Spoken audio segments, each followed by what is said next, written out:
nasa ilalim. Kasi iniiwasan natin yung pagka nag-ano siya, lumaki siya ulit. Makikita natin ito. So, ang gusto natin, kailangan sa yung low bird natin ay makinis. No? Lalagyan na natin siya. Yun. Dapat, ganyan yan. Sakto-sakto. Sakto-sakto, no? Tanungin mo ito kung bakit una natin ginawa yung ating low bird. Yun, sir. Napakaganda. Bakit ba kailangan unahin natin yung Napakaganda ng katanong ko talaga. Kaya hindi natin yung low bird natin kasi matagal mag-rest ito. Kailangan pala sa rest yan. Yes! May resting pa yan na another mga 10 minutes to 15 minutes para lumaki siya. Kailangan pa rin buhay. Parang kailangan talaga palakin siya. No? Inunan natin to kasi mas mabilis sa lumaki yung dinner roll natin bago yun. Kaya dapat inumin na natin yung Bread. so ngayon tapos yung bread. Yes. Rest. Kailangan natin gawin ay dinner roll. Nakulawin na ngayon bilang kilo. So, ang timbang na dinner roll, kailangan 45 grams to 50 grams. Kailangan naman na sa pagkakaan mo. So, Sir. okay? So, timbang ka na. Sige, sir. 50 to 45. Diyan mo na. A few moments later. So, ngayon, ito na. Yes, sir. Meron na.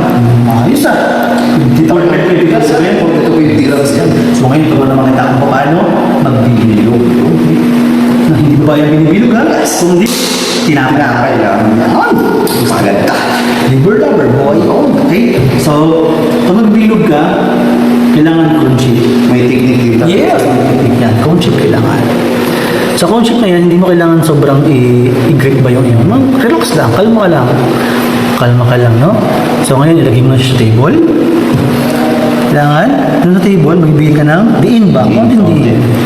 Diin mo, habang nakadiin ka, iniikot mo siya ganyan. No? Parang ganito. Ito lang ito. So, kaligay ako. Cone shape. Diin. So, didinan ko. Parang didinan mo yung table. So, habang didinan mo yung table, inikot mo yung inyong kamay. Habang inikot mo yung kamay, hindi mo kailangan hindi mo kailangan palabasin yung dough. No? Kailangan doon na siya sa loob. Umikot na siya sa loob. Kasi, pag binitawan mo yan, kami mo.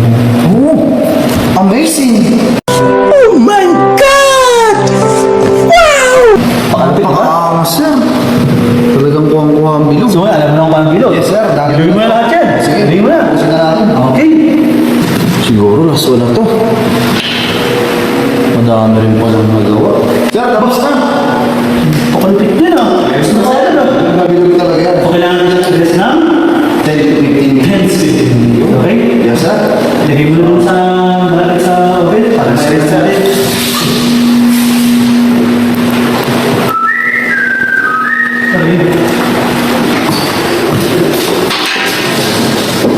Ano na yan? Laki na.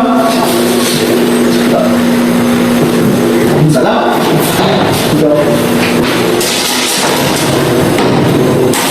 Sinulong din para isang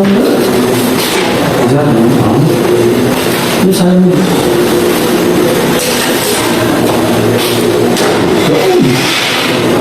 Marami. Tao ito? Lagay ko ito? Yun. Tayo natin. Ilang minutes yan, sir? Pag bumalik ka? 5 minutes ulit. 5 minutes ulit. After 5 minutes, Babalik ka rin. babalik ka rin. Tapos after 5 minutes, 5 minutes ulit. balik 10 minutes.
Yeah, boy. Okay na to. Lagyan ko na ng big boss. Okay mo na siya. Chef! A few moments later. Ang ganda naman itong tinapay mo dito. Sir, talaga. Pwede ka na mag-negosyo dito. Talagang ipagpapatuloy ko ng paggagawa ng tinapay at quality naman ang gawa ko. Napakaganda kasi ng turo mo, sir. Talagang Ang ganda naman ito. susunod ko talaga ng mga... Talaga namang napakaganda. Ano ba, pasado na kasi? Pasado, napakaganda mo Simulan mo na to. So dahil nakita ko, napakaganda na ng gawa mong tinapay. Thank you, sir. Siguro handa-handa ka na sa another level. Yun. Yun ang kaya Siyempre, sa gawa ng cake. Yun. Medyo mahirap siguro yung magawa ng cake. Ano siya? Nagawa mo naman siya. Bagay. Although medyo may pagkakaiba ng proseso. Pero kakayanin mo. Kaya, sir. Para sa business. Ano katalino mo? Alam mo, mag-aaral ka. Siyempre, advance na nulit ako eh. Okay na. Sige, sir. So, kakainin natin ito. Tara, simulan na natin. 2,000 years later. Ma'am, kuya. Wait lang, tawagin ko lang si Chef. Chef! Eh, yun ang problema ako dito. Paano yung procedure script nito eh? Pero nang-isip place ko na yan. Ano ba siya na? Siyempre, sir. Nakakatulong lang din sa iyo. Siyempre.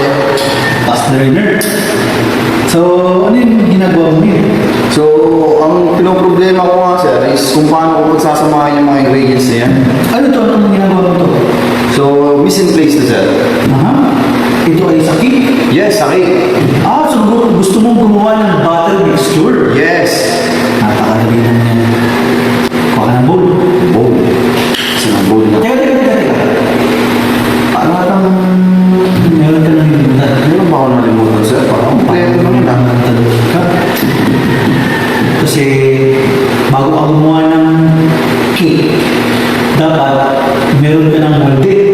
Tapos yung molde mo, nilagyan mo na ng parchment paper. Nagawa mo na ba yun? Hindi po, sir. Kailangan ba yun? O syempre kailangan yun. Kasi alam mo, paggawa ng cake, hindi siya tulad ng tinapay na kailangan mag-rest. Paggawa ka ng cake, as is yan. Yung as is, ibig sabihin, ang nagawa mo, dahil sa molde. Tapos, hindi na siya dapat kailangan ma-rest ng matagal.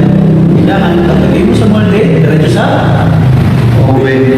So, sa madaling salita, sir, i-ready ko muna yung mga look na lagayan. bago mo siya haluin, kailangan ma-ready mo na muna yung molde. Okay? A few hours later. Hindi na dapat mahirapan. Nag-ready na ako para sa'yo. Nice. Maganda. Alam mo naman na advance ako mag-isip. Siya. Ako ito bumakit sa sarili. Kaya nag-cut na ako ng parchment paper. So meron tayong parchment paper dito naka-ready. So may tamang sukat ang parchment paper. So ito nakita mo yung rectangular na flat sheet. Kinat ko to. So, kung makakabili ka ng parchment paper or glassine, tatawag ito glassine, sa palengke, mahaba. Mahaba yun. So pag kinat mo yun, makakapaggawa ka ng apat na dito. So, kailangan talaga, sir, sukat. May sukat talaga. Pansin mo, ito yung rectangular. Kasi tawag natin jelly roll pan. Ganito tawag patong-patong. Okay. Bakit na ganyan? Tanong mo ako. So, sir, bakit nga pala ganyan yan? Napakalupit ang tanong mo. Sobra. Yeah, boy. Papaliwanag ko sa iyo ngayon. Ito ang dahilan kung bakit napansin mo dito sa kabila, sobra. Dito sa kabila, sakto lang. Ito rin sa kabila, sakto. Sa kabila, sobra. Mayroon dahilan yan kung bakit. Ano bang dahilan? Una, napakagandang tanong yan. Tanongin mo ako. Ano yung dahilan nun, sir? Napakagandang ko tanong yan. Ganito. Ito, nakita mo itong part na to? Yes, sir. Ang dahilan yan, so, kapag itong cake na to,